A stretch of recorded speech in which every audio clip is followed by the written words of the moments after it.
इस मूवी की कहानी में हम लोग एक ऐसे बुढ़े आदमी को देखेंगे जिससे जेमा नाम की एक लड़की से प्यार हो जाता है और वो उसके साथ इंटीमेट होना चाहता है, लेकिन वो जेमा को अपने दिल की फीलिंग नहीं बताता है। वो बुढ़ा आदमी जेमा के साथ गब्बा गब करने के लिए क्या करता है ये हम इस वीडियो में आगे देखेंगे। तो चलिए इस मूवी को शुरू करते हैं। मूवी के स्टार्टिंग में हम लोग मार्टिन नाम के एक आदमी को देखते हैं। वो फ्रांस के एक छोटे से गांव में रहता था। वो हमें अपनी स्टोरी खुद ही बता रहा होता है। वो कहता है वो 7 साल पहले पेरिस से यहाँ आया था। यहाँ पर उसके डैड एक बेकरी चलाया करते थे और वो अपने फादर के काम को आगे बढ़ाता है और अब वो अपनी वाइफ के साथ इस बेकरी को संभालना है। एक बार जब मार्टिन ब्रेड बना रहा होता है तब उसका ब्रेड जल जाता है। उसकी वाइफ जब उससे इसके बारे में पूछती है तब वो बताता है वो चार्ली के बारे में सोच रहा था और वो कहता है कहीं चार्ली सुसाइड ना कर ले। उसकी वाइफ उसे समझाती है तुम्हें इन सब के बारे में नहीं सोचना चाहिए क्योंकि चार्ली ऐसा कुछ भी नहीं करने वाला है। इसके बाद मार्टिन चार्ली के घर पे जाता है। यहाँ पर चार्ली अपनी वाइफ जेमा का सामान जला रहा होता है। जेमा का हस्बैंड उसके सामान को क्यों जला रहा था ये हम इस मूवी में आगे जाएंगे। चार्ली जब यहाँ से जाता है तब यहाँ पर मार्टिन को जेमा की डायरी मिलती है। उस डायरी को छुपाकर वो अपने पास रख लेता है। घर आकर मार्टिन उस डायरी को पढ़ता है और यहाँ से इस मूवी की स्टोरी शुरू होती है और ये स्टोरी हमें फ्लैशबैक में दिखाई जाती है। इस मूवी में काफी समय पहले का वक्त दिखाया जाता है। यहाँ जेमा की शादी चार्ली के साथ हो रही होती है और चार्ली जेमा को लेकर एक छोटे से गाँव में रहने के लिए आया था। जब मार्टिन अपने नए पड़ोसियों को देखता है तब वो इनके पास जाता है। ये लोग यहाँ पर काफी बातें करते हैं। एक दिन चार्ली जेमा को लेकर मार्टिन की दुकान पर आता है। यहाँ जेमा मार्टिन के बनाए हुए ब्रेड को टेस्ट करती है। वहीं दूसरी ओर मार्टिन भी जेमा की खूबसूरती को देख रहा था और वो उसकी खूबसूरती को देखकर उसकी तरफ अट्रैक्ट हो जाता है। इसके बाद सामने जब मार्टिन अपने घर आ रहा होता है तब उसकी मुलाकात रास्ते में जेमा से होती है। ये लोग रास्ते में बातें करते हुए जा रहे थे। इसके बाद मार्टिन उसे गार्डन दिखाने के लिए ले जाता है। यहाँ के फ्लावर्स को देखकर जेमा बहुत खुश होती है। रात में चार्ली मार्टिन के पास आता है और उससे वो कहता है उसके घर की बिजली चली गई है। इसके बाद मार्टिन उसके साथ उसके घर पर जाता है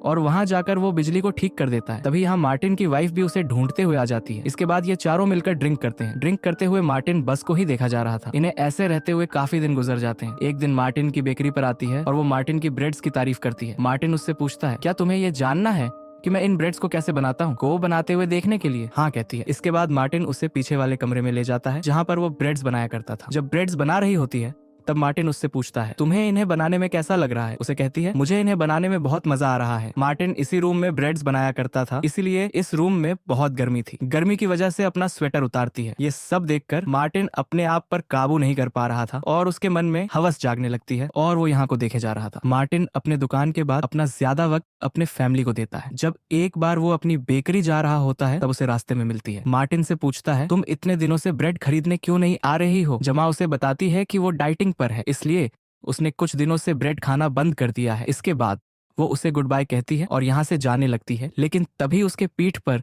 एक कीड़ा काट लेता है जिससे जेमा को बहुत दर्द होता है और वो चिल्लाकर मार्टिन को अपने पास बुलाती है और उसकी हेल्प करने के लिए बोलती है। मार्टिन उसकी हेल्प करने लगता है और वो उसके कपड़े को हटाकर कीड़े को ढूंढता है। मार्टिन जेमा से कहता है तुम्हें एक जहरीले कीड़े ने काट लिया है और मुझे इसका जहर चूसकर बाहर निकालना होगा। जेमा उसे जल्दी से वैसा करने के लिए बोलती है। इसके बाद मार्टिन बिना वक्त कमाए उस कीड़े के जहर को बाहर निकालने लगता है। इन दोनों को ऐसा करते हुए देखने में काफी अजीब लग रहा था। उसी वक्त एक लड़का वहां आता है। वो इन दोनों को ऐसा करते हुए देखता है और वो मार्टिन के पास जाकर उससे ये पूछता है तुम इसके साथ क्या कर रहे हो। इसके बाद मार्टिन उस लड़के को सारी बातें समझा रहा होता है, लेकिन तभी जेमा बेहोश हो जाती है। इसके बाद ये दोनों उसे हॉस्पिटल लेकर जाते हैं। डॉक्टर उसका ट्रीटमेंट करता है और वो उससे कहता है तुम जल्द ही ठीक हो जाओगी। जब ये लोग हॉस्पिटल से घर आ रहे थे तब जेमा मार्टिन के कंधे पर सर रखकर सो जाती है क्योंकि उसे बहुत कमजोरी फील हो रही थी। उसे जेमा ऐसा करना बहुत अच्छा लगता है। अगले दिन जब मार्टिन अपने स्वप्न के बाहर खड़ा होता है तब वो जमा और उस लड़के को बातें करते हुए देखता है। उन दोनों को ऐसे बातें करते हुए देखकर मार्टिन ये मन में सोचता है कि इन दोनों का फिर जल्दी शुरू हो जाएगा। एक बार जब मार्टिन रास्ते में कहीं जा रहा था तब वो जेमा को देखता है जो कि गाड़ी से कहीं जा रही होती है। इसके बाद मार्टिन उसका पीछा करने लगता है। मार्टिन देखता है जेमा उस लड़के के घर पर जा रही थी जिसका नाम हार्प है। मार्टिन उन दोनों को साथ में देखकर बहुत शॉक होता है। मार्टिन को पहले ऐसा लगता है जैसे जेमा हार्प के साथ वैन पीने के लिए गई होगी क्योंकि ने उसकी मदद की थी, लेकिन असल में जेमा हार्प के साथ घप्पाघप करने के लिए गई थी। उसी रात मार्टिन जेमा के घर पर डिनर करने के लिए आता है। तभी वो जेमा के गले पर लव बाइट देखता है। इस बाइट के निशान को देखकर मार्टिन समझ जाता है हार्प ने जेमा के साथ कर दिया है। ये देखकर मार्टिन बहुत सैड होता है क्योंकि वो जेमा को बहुत पसंद करता था। अगले दिन मार्टिन हार्प के पास जाता है और वो उससे बातें करता है। हार्प उसे बताता है वो आजकल पढ़ाई में ज्यादा ध्यान नहीं दे रहा है। तब मार्टिन उससे कहता है तुम्हें अपनी गर्लफ्रेंड को यहाँ बुला लेना चाहिए ताकि वो तुम्हारी पढ़ाई में तुम्हारी मदद कर सके। थोड़ी देर बाद हर्ब जेमा को अपने घर पर बुलाता है। जेमा के यहाँ आते ही मार्टिन कहीं बाहर झुक जाता है। जेमा जैसे ही यहाँ अंदर आती है ये लोग साथ में भयंकर घपाघप करते हैं। हर बार जेमा को ऐसा करते हुए देखकर मार्टिन को पूरा यकीन हो जाता है कि इन दोनों का अफेयर चल रहा है। अब जमा हर्ब के घर पर अक्सर आया करती थी और ये दोनों साथ में बहुत एंजॉय करते थे। ऐसे ही काफी दिन बीत जाते हैं। एक दिन जेमा मार्टिन की बेकरी में आती है और वो यहाँ से ब्रेड खरीदती है, लेकिन वो ब्रेड का एक टुकड़ा ले जाना भूल जाती है। इसके बाद मार्टिन उस ब्रेड को देने के लिए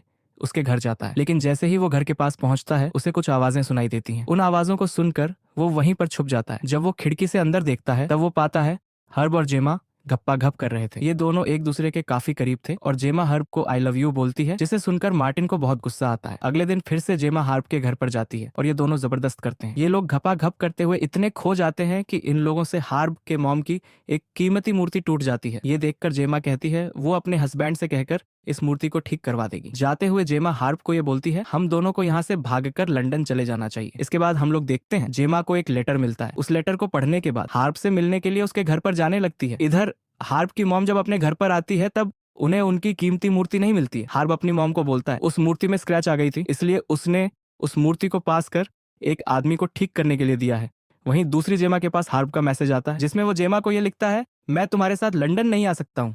ये जानकर जेमा बहुत सैड होती है। इसके बाद वो रोते हुए अपने घर चली जाती है। इधर धीरे धीरे चार्ली को जेमा पर शक होने लगता है, क्योंकि जेमा अब चार्ली पर ज्यादा ध्यान नहीं दे रही थी। इस बात से चार्ली बहुत अपसेट था और वो गुस्से में कुछ दिनों के लिए लंदन चला जाता है। इसके कुछ दिनों के बाद जेमा से मिलने के लिए उसका एक्स बॉयफ्रेंड आता है और उसके एक बॉयफ्रेंड का नाम पैट्रिक था। कुछ देर बाद मार्टिन इन दोनों को सड़क पर किस करते हुए देखता है। ये देखकर मार्टिन समझ जाता है कि जेमा को क्या चाहिए। इसके अगले दिन पैट्रिक जेमा के घर पर आता है। जब ये लोग एक दूसरे से बातें कर रहे होते हैं उसी वक्त चार्ली भी अपने घर वापस आ जाता है। जैसे ही वो अपने घर पर अंदर जाता है वो भागता हुआ फिर से बाहर आता है और वो मार्टिन से हेल्प मांगता है। इसके बाद मार्टिन जब चार्ली के घर पर अंदर जाता है तब वो जेमा को मरा हुआ देखता है। उसे देखकर मार्टिन बहुत शॉक होता है। कुछ ही देर बाद पुलिस यहाँ आ जाती है और वो जेमा की बॉडी को पोस्टमार्टम के लिए ले जाती है। इसके बाद जब जेमा के पोस्टमार्टम की रिपोर्ट आती है तब मार्टिन को ये बात पता चलती है कि जेमा की मौत उसके गले पर ब्रेड फंसने से हुई थी। इसके बाद अगले दिन मार्टिन चार्ली को ये मत बताता है, लेकिन चार्ली उसे कहता है जेमा की मौत उसकी वजह से हुई है, क्योंकि वो जब घर के अंदर गया था तब उसने पैट्रिक को जेमा के साथ पीछे से घपाघप करते हुए देखा था। उसे देखकर चार्ली को ऐसा लगा जैसे पैट्रिक जेमा के साथ जबरदस्ती कर रहा है, इसलिए वो चार्ली के साथ फाइट करने लगा। जब चार्ली मार्टिन को ये सब बता रहा होता है तब पैट्रिक भी यहाँ आ जाता है और वो इन लोगों को ये बताता है उस वक्त जब हम दोनों अकेले थे तब जमा ब्रेड खा रही थी और मैं उसके पीछे से उसे किस करने लगा था, जिस वजह से जमा के गले पर वो ब्रेड फंस गया और मैं जब उस ब्रेड को निकालने की कोशिश कर रहा था तभी वहां पर चार्ली आ जाता है और इन दोनों के बीच में किन एंड फ्यूजन की वजह से लड़ाई होने लगती है। ये दोनों लोग आपस में लड़ने में इतने बिजी हो गए हैं कि इन दोनों का जमा का जरा भी ख्याल नहीं आया और यहाँ पर की मौत दम घुटने से हो जाती है और यहीं पर यह मूवी खत्म हो जाती है। वीडियो अच्छी लगी तो वीडियो को लाइक एंड चैनल को सब्सक्राइब कर लीजिए। मिलते हैं नेक्स्ट वीडियो में, जब तक के लिए नमस्ते।